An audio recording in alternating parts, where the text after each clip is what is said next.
Ang susunod na programa ay rated PG. Ito ay nangangailangan ng patnubay at gabay ng magulang para sa mga batang manunood.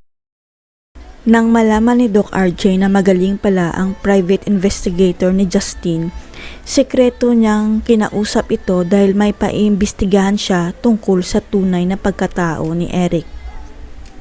Sa simula pa lang, hindi na maganda ang kutob ni Doc RJ kay Eric na parang may tinatago sila ni Justin dahil nakakapagduda na bigla na lang sila nagpakita sa atin niyang si Giselle.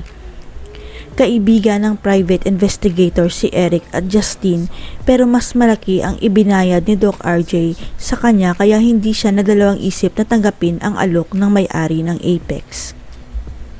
Hindi nahirapan ang private investigator na malaman ang tinatagong sikreto ni Carlos kaya mas madali lang para sa kanya na paimbestigahan ang sarili niyang kaibigan. Ang buong akala kasi ni Doc RJ si Justin lang ang ipapasok ni Giselle sa ospital nila pero laking gulat niya nang binigyan ng pinakamataas na posisyon ni Giselle si Eric sa Apex. Kaya malakas ang kutob ni Doc RJ na baka may masamang plano si Eric sa pamilya nila at sa ospital nila kaya kailangang paimbestigahan na niya ang ex-boyfriend ng ate niya. Walang kaalam-alam ang pamilya Tanyag na unti-unti na palang pinapapabagsak ni Eric ang Apex dahil busy sila sa nangyayaring gulo na pakana ni Doc Carlos at ni Moira. Hanggang sa tumawag ang investigador kay Doc RJ dahil may resulta na ang ginawa niyang investigasyon tungkol kay Eric at kay Justin na siguradong ikakagulat niya.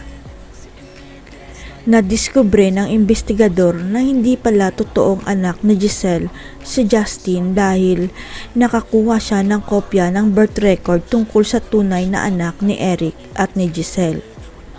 Malinaw na nakasulat sa birth record na lalaki pala ang tunay na anak ni Eric at ni Giselle at si Eric ang nagtago ng totoong kopya ng birth para hindi ito malaman ni Giselle. Kaya dito na madidiskubre ni Doc RJ na peke pala ang DNA test result ni Justin at Giselle kaya siya mismo ang maglalantad kung sino ang tunay na anak ng ate Giselle niya. Mabubuking na kaya ni Doc RJ ang pagpapanggap ni Eric at ni Justin? Makikilala na kaya ni Giselle ang tunay niyang anak sa tulong ng investigador? Abangan.